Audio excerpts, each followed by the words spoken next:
আসসালামু আলাইকুম বন্ধুরা, তানিয়া ভিলেজ কিচেন আপনাদের সবাইকে স্বাগতম। হাজির হয়ে গেছি নতুন আর একটা ভিডিও নিয়ে, গরু গোশ রান্না করা। আমি এই গরু গোশটা কিভাবে রান্না করেছি আপনাদেরকে দেখাই দেব, খুবই অল্প মশলা দিয়ে এবং কাঠের চুলায় রান্না করে দেখাবো। খুব ঝামেলা ছাড়াই ঝটপটভাবে এইভাবে গরু গোশ রান্না করে দেখতে পারেন, খেতে খুবই ভালো লাগবে। একবার খেলে মনে হবে বারবার খাই। চলুন যাওয়া যায় মূল ভিডিওতে। গরু গোশ রান্না করার জন্য আমি এখানে 1 কেজি গরু গোশ নিয়ে নিছি এবং মশলাও বাইটে নিছি। আমার এই মশলাগুলো শিলপাটায় বাটা। পেঁয়াজ, রসুন, আদা, জিরে, ধইনে, শুকনো মরিচ, পেঁয়াজ ছাড়া বাকি যে সকল মশলা আছে আমি সব কিছু শিলপাটায় বাইটে নিছি। প্রথমে আমি এই গোশের সাথে সব মশলা মাখায় রাখবো। আমি এই গোশের উপরেই দিয়ে দেব, দিয়ে আমি মাখায় নেব। এইখানে দিয়ে দিচ্ছি প্রথমে 2 চামচ রসুন বাটা,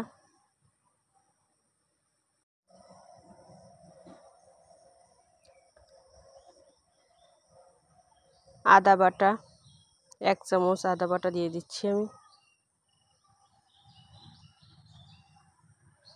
জিরে বাটা 1 চামচ, ধনে বাটা 1 চামচ, মরিচ বাটা 1 চামচ। পরিমাণ বুঝে, মরিচ যদি বেশি ভালো হয় আপনারা আর একটু মরিচ দিতে পারেন। এবার 2 মুঠ পেঁয়াজ কুচি আমি দিয়ে দিচ্ছি এর উপর দিয়ে।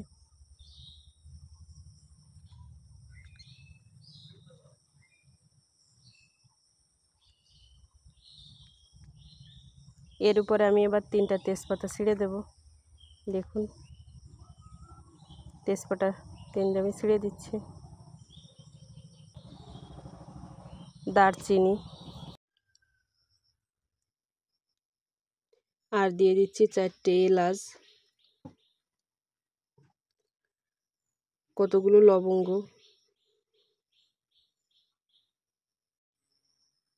1 চামচ লবণ দিয়ে দিচ্ছি। আর দিয়ে দিচ্ছি আমি 2 চামচ হলুদ। এই পর্যায়ে আমি এমন একটা গুঁড়ো মশলা দেব যাতে গোশের স্বাদই অন্যরকম হয়। আমি 1 চামচ এই গরম মশলার গুঁড়োটা দিচ্ছি। এই গরম মশলার গুঁড়োটা আমি কীভাবে তৈরি করেছি আপনাদেরকে লিঙ্কটা ডিসক্রিপশনে দিয়ে দেব। এর ভিডিও আমি আগে থেকেই করে রেখেছি। আর সবশেষে আমি দিয়ে দিচ্ছি এবার তেল। এইখানে আমি 1 কাপের আধা কাপ তেল দিয়ে দিচ্ছি, পরে আমি আবার দেব এই জন্য। এবার সম্পূর্ণ মশলাটা আমি ভালোভাবে এবার মাখায় নেব।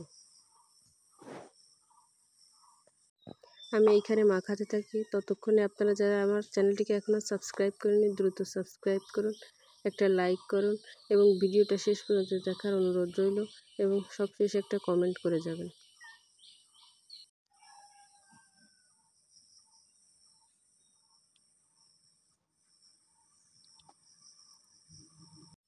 গোশ আমার মাখায় নেওয়া হয়ে গেছে।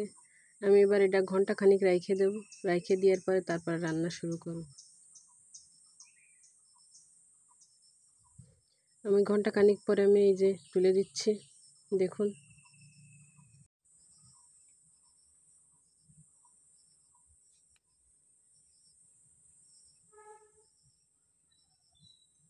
চুলার জালটা ধরাই দিছি আর আমি এটা ঢাইকে দেব। ঢাইকে দিয়ে পানি গলা পর্যন্ত অপেক্ষা করব। এভাবে ঢাইকে দিয়ে 2-3 মিনিট অপেক্ষা করব। 2-3 মিনিট পরে আমি দেখব কেমন হয়েছে। 2-3 মিনিট পরে আমি এটা উঠাই দেখতেছি। দেখেন বেশ খানিকটা পানি গলিছে। এবার আমি এই পানিটা টানাই ফেলবো। এই গা থেকে যে পানি গলিছে এই পানিটাই আমি আগে টানাই নেব। এই পানিটা আগে টানাই নিয়ে নিচ্ছি, তারপরে আবারও দেখা করব।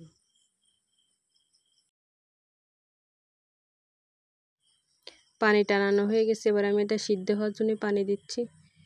এতে আমার এই পানিতে আমার সিদ্ধ হয়ে যাবে। সিদ্ধ করে নেওয়ার পরে আপনাদেরকে দেখাই দেব এবং অল্প অল্প পানি থাকতে আপনাদেরকে বাকিটা দেখাই দেব। এই পানিটা সবগুলো টানাই ফেলবো।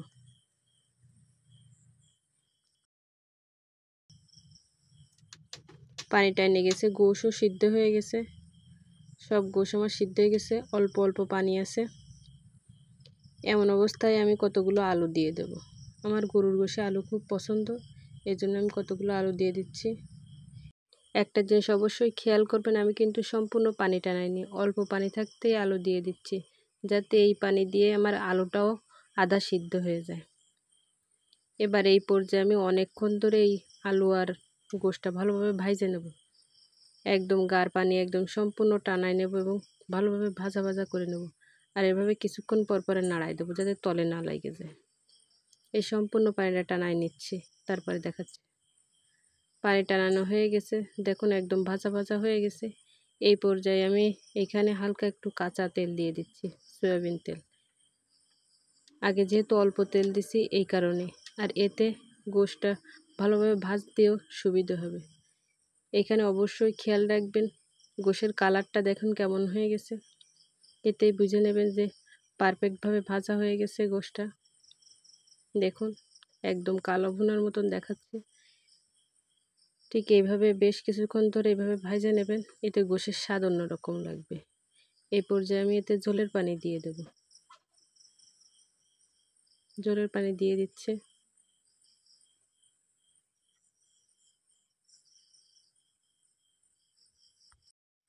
ঝোলের পানি দিতে থাকে ততক্ষণে আপনারা এখনও যারা চ্যানেলটিকে সাবস্ক্রাইব করেননি দ্রুত সাবস্ক্রাইব করুন এবং একটা লাইক করুন এবং একটা কমেন্ট করুন। সম্পূর্ণ পানি দেওয়া হয়ে গেছে, এবার আমি এটা হয়ে আসা পর্যন্ত অপেক্ষা করব। হয়ে গেছে আমার আলু দিয়ে গরু গোশ রান্না করা। দেখুন এই অবস্থায় আমি নামাই ফেলবো, নামানোর পর আরও বেশটা টাইনে যাবে। নামানোর পর আপনাদেরকে দেখাই দিচ্ছি কেমন হয়েছে। হয়ে গেছে আমার আলু দিয়ে গরু গোশ রান্না করা। দেখুন দেখতে কতটা চমৎকার হয়েছে, দেখতেও যেমন হয়েছে আলহামদুলিল্লাহ, খেতেও খুব ভালো হয়েছে।